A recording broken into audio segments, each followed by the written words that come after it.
Usharani naturopathy clinic నుంచి doctor Radhika లీల. ఇక్కడ మనకి మురళీధర్ గారు ఒక ప్రశ్న అడిగారు. ఈ రోజుల్లో చిన్నపిల్లల దగ్గర నుంచి కూడా ఎందుకు షుగర్ లెవెల్స్ పెరుగుతున్నాయి, డయాబెటిక్ అన్నది ఎందుకు వస్తుంది అన్నది.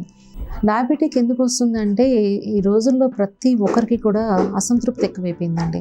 కోపం, కసి. ఆ కసి కోపంతో ఏం జరుగుతుంది అన్న విషయం అర్థం చేసుకోవట్లేదు. అంటే ఎదుటి వాళ్ళని మనం తిట్టేస్తున్నాము, ఏదో చేయాలని ఆలోచిస్తున్నాం. కానీ ఎదుటి వాళ్ళని ఏమన్నా చేసే ముందు అసలు నీ శరీరంలో ఏమవుతుంది అన్న విషయాన్ని ఎప్పుడన్నా గమనించుకున్నారా? గమనించుకున్నట్లయితే కనుక ఈ ప్రశ్నకు సమాధానం మీకు దొరికేసింది. ఎప్పుడైతే నేను కోపం తెచ్చుకుంటానో ఆ ఎమోషనల్ ఇంబ్యాలెన్స్ నా శరీరంలో ఎక్కడ పడుతుందండి? లివర్ మీద ఇంపాక్ట్ చూపిస్తుంది, ప్యాంక్రియాస్ మీద ఇంపాక్ట్ చూపిస్తుంది. ఈ రెండు ఎప్పుడైతే ఇంబ్యాలెన్స్ అయినాయో అంటే కిడ్నీ మీద కూడా చూపిస్తుందండి. కోపం అనేది అయితే మాత్రం లివర్ మీద చూపిస్తుంది. లివర్ ఫ్యాట్ వచ్చే ఛాన్సెస్ ఉంటున్నాయి. వెంటనే డయాబెటిక్కి గురవుతున్నారు. నా కోపాన్ని ఎలా తగ్గించుకోవాలి అని ఆలోచిస్తున్నారండి. నాకు కూడా చాలా కోపం వస్తూ ఉంటుందండి. ఎందుకంటే నేను సర్వీస్ చేసేటప్పుడు చాలామంది నాకు అడ్డుపడ్డారు. చివరికి నాకు అర్థమైంది ఏంటంటే నా ఆరోగ్యం నేను పాడు చేస్తున్నాను. అంటే ఇప్పుడు నేను డాక్టర్ని కాబట్టి మళ్ళీ నేను సెట్ చేస్తున్నట్టు మెడిటేషన్స్ అన్నీ తెలుసు కాబట్టి నేను బ్యాలెన్స్ చేసుకోగలుగుతున్నాను. మరి మీ అందరి పరిస్థితి ఏంటి? దానికి నేనేం ప్రాక్టీస్ చేశానో అవే మీకు తెలియజేస్తున్నాను. Practice makes men perfect.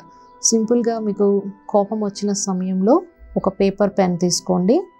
ఓం శాంతి అని రాసుకోండి. ఓం అంటే ఇక్కడ నేను జీవాత్మ అని అర్థం అండి. అంటే మనల్ని ఎవరము మనకి గుర్తు చేసేది ఓంకారము. లేదు అంటే ఓంకారం చేయండి. ఓం.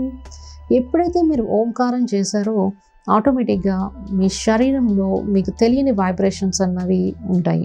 ఆ వైబ్రేషన్స్ కారణంగా మనకు తెలియకుండానే మనం శాంతి స్థితిలోకి వచ్చేస్తాం. అంటే నేను జీవాత్మను అని చెప్పి మీ యొక్క ఆత్మ యాక్సెప్ట్ చేసింది అనమాట. ఈ విషయాన్ని క్లియర్గా అర్థం చేసుకోండి. ఫస్ట్ నేను జీవాత్మ అన్న విషయాన్ని తెలుసుకోవాలి కాబట్టి ఒక బుక్ తీసుకోండి, పెన్ తీసుకోండి.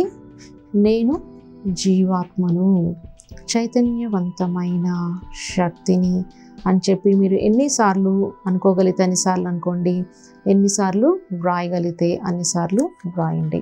ఎప్పుడైతే మీకు కోపంగా ఉందో విషయం గుర్తొస్తున్నప్పుడు ఒక ఖాళీ పేపర్ తీసుకోండి, ఎంటీ పేపర్ తీసుకున్నారు కదా, పెన్ కూడా తీసుకోండి. ఎప్పుడైతే మీకు కోపం తెప్పించే విషయం మీకు గుర్తొస్తుందో ఇమ్మీడియట్గా పెన్ తీసుకుని ఒక డాట్ పెట్టండి. ఆ రోజులో ఎన్నిసార్లు గుర్తొచ్చిందో అన్ని ఫుల్ స్టాప్స్ పెట్టండి. ఓకే, ఇలాగా మీరు డేట్ వైజ్ చేసుకుని ఫుల్ స్టాప్స్ పెట్టుకుంటూ వెళ్ళండి. కొన్ని రోజులకు వచ్చేటప్పటికి మీరు మొదటి రోజులో 30 ఫుల్ స్టాప్లు పెట్టుండొచ్చు.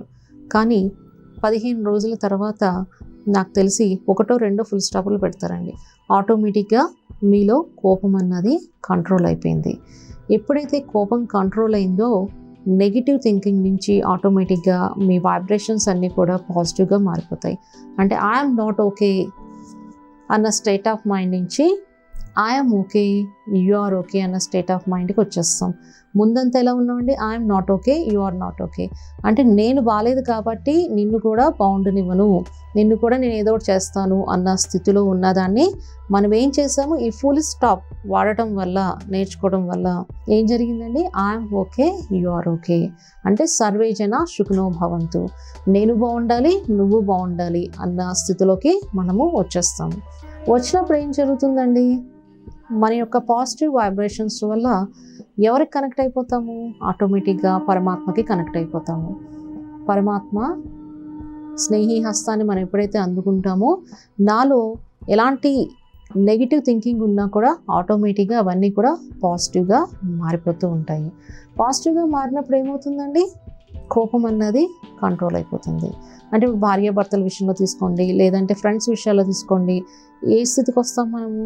సరే నా ఫ్రెండే కదా అన్నాడు, లేదంటే నా భార్యే కదా అన్నది, లేదంటే మా అమ్మాయి కదా నన్ను అంది, లేదంటే నా కూతురే కదా అంది అని చెప్పేసి అడ్జస్ట్మెంట్ క్వాలిటీ కూడా ఆటోమేటిక్గా వచ్చేస్తుందండి.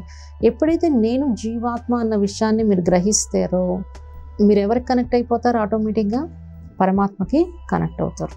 పరమాత్మకి కనెక్ట్ అవ్వగానే మీకు తెలియకుండానే ఈ యొక్క స్థితులన్నీ కూడా మీ జీవాత్మలోకి వచ్చేస్తాయి. ఈ విషయాన్ని ఎప్పుడైతే గమనిస్తారో ఆ సమయంలో నా లివర్ని నేను చక్కగా కాపాడుకోగలుగుతానండి. ఇప్పుడు నేను యోగముద్ర చూపిస్తున్నానండి. నా రైట్ హ్యాండ్ ఉన్న డైరెక్షన్లో మీరు పెట్టండి. ఎవరికైతే డయాబెటీస్ ఉందో వాళ్ళందరూ కూడా ఈ యొక్క ముద్రను చేసుకోవచ్చు. ఎన్ని మినిట్స్ అన్నా చేయొచ్చండి, ఏ టైంలోనా చేయొచ్చు. తినకముందు తిన్న తర్వాత అన్నదేమీ లేదు. మీకు టైం లేకపోతే పడుకునేటప్పుడన్నా కూడా జస్ట్ ఈ ఫింగర్స్ని ఇలా పెట్టి చూడండి, రిజల్ట్ అన్నది మీకే తెలుస్తుంది. నేను సుఖ సంపన్నమైన జీవాత్మను అని చెప్పి ఎన్నిసార్లు అనుకోగలిగితే అన్నిసార్లు అనుకోండి. ఓం శ్రీ మణిపూరాబ్జనిలయాయ నమః అన్న లలితా సహస్రనామాన్ని కూడా ఎన్నిసార్లు చేయగలరో అన్నిసార్లు చేయండి. లేదు నేను భగవంతుని అసలు నమ్మను అనుకున్న వాళ్ళు రమ్ అన్న శబ్దాన్ని చేయొచ్చండి. రమ్ ఈ విధంగా చేసినా కూడా చక్ర హీలింగ్ అన్నది యాక్టివేట్ అవుతుంది.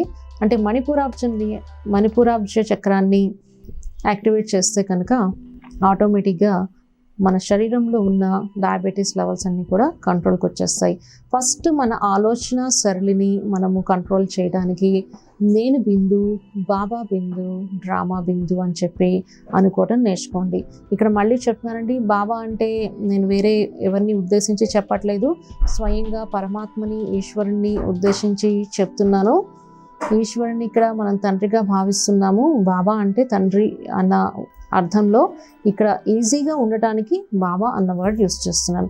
ఒకవేళ మీకు అభ్యంతరంగా అనిపిస్తే తండ్రి బిందు అని కూడా అనుకోవచ్చు. తండ్రి బిందు అనుకోండి, నేను బిందు, డ్రామా బిందు. ఈ జగన్నాటక రంగంలో ఏది ఎప్పుడు జరగాలో అదే జరుగుతుంది అన్న విషయాన్ని కూడా గమనించుకోండి. నేను కోపం తెచ్చుకొని చేసేది ఏమీ లేదు. కోపం తెచ్చుకుంటే నా శరీరంలో అవయవాలన్నీ ఎంత నష్టపోతున్నాయన్న విషయాన్ని అర్థం చేసుకోండి. కానీ ఇది ప్రాక్టీస్ చేయడం చాలా కష్టం అండి. మనం అనుకుంటాం కానీ కోపం తెచ్చుకోకుండా ఉండాలని పక్క వాళ్ళు అయితే ఊరుకోరు. కానీ ప్రాక్టీస్ చేయడం వల్ల ఏంటంటే మీరు 70% మిమ్మల్ని మీరు కాపాడుకోగలుగుతారు. ఒకవేళ కోపం వచ్చినా కూడా కేవలం 30% మాత్రమే మీ శరీర అవయవాల మీద పడతాయి. కాబట్టి 70% మిమ్మల్ని మీరు కాపాడుకుంటారు ఈ చిన్న చిన్న టెక్నిక్స్ చేయడం వల్ల. మరి ఇంకో క్వశ్చన్ కూడా ఇక్కడ మీకు రావచ్చు, మేడం ఆల్రెడీ మాకు డయాబెటీస్ ఉంది, మాకు కోపం కంట్రోల్ అవ్వడం లేదు, మరి మా పరిస్థితి ఏంటి అంటే, మీరు కొంచెం దానికోసం అక్యుపంక్చర్ ట్రీట్మెంట్ కనుక తీసుకున్నట్లయితే నేను మీకు ఆర్గాన్స్ని బ్యాలెన్స్ చేసి ఇవ్వడం జరుగుతుంది. తర్వాత మీరు మెడిటేషన్ ద్వారా మిమ్మల్ని మీరు కంట్రోల్ చేసుకోవచ్చు, మిమ్మల్ని మీరు బ్యాలెన్స్ చేసుకోగలుగుతారు. ఉషారాణి న్యాచురోపతి క్లినిక్ని కన్సల్ట్ అవ్వాలంటే 7995593939కి వాట్సాప్ మెసేజ్ చేయండి. మనది హైదరాబాద్లో బ్రాంచెస్ వచ్చి చింతల్లో Surender Reddy gardens, RSK school line, సాయిప్రి ఎన్క్లేవ్లో ఉందండి, బాపూనగర్ స్ట్రీట్ నెంబర్ 3. BHLలో Lingampally bridge down Pochamma temple నుంచి సెకండ్ లెఫ్ట్లో ఉంది. ఇంకెక్కడ కూడా మన బ్రాంచెస్ లేవండి. ఈ నెంబర్లో నేనే మాట్లాడతాను కాబట్టి దయచేసి ఎవరైనా నాకు కాల్ చేయాలనుకుంటే వాట్సాప్ మెసేజ్ చేయండి. అన్నెసెసరీ కాల్స్ కూడా చేయొద్దు. మన దగ్గర అకామిడేషన్ కూడా అవైలబిలిటీ అన్నది ఉంది. ఎవరికైనా ట్రీట్మెంట్స్ కావాలి అనుకుంటే, అంటే బీపీకనే కాదు అన్నిటికీ కూడా ట్రీట్మెంట్ ఉంది. అకామిడేషన్ అంటే నా దగ్గర కాదండి, హాస్టల్ ఫెసిలిటీ అన్నది పక్కన వేరే వాళ్ళు ప్రొవైడ్ చేస్తారు. ఎవరికైనా ఇంట్రెస్ట్ ఉంటే నాకు కాంటాక్ట్ చేసిన హాస్టల్ వాళ్ళది నెంబర్ ఇస్తాను. ఫస్ట్ వాళ్ళతో అకామిడేషన్ మీకు ఓకే అయిన తర్వాతే హైదరాబాద్ రావడానికి ట్రై చేయండి.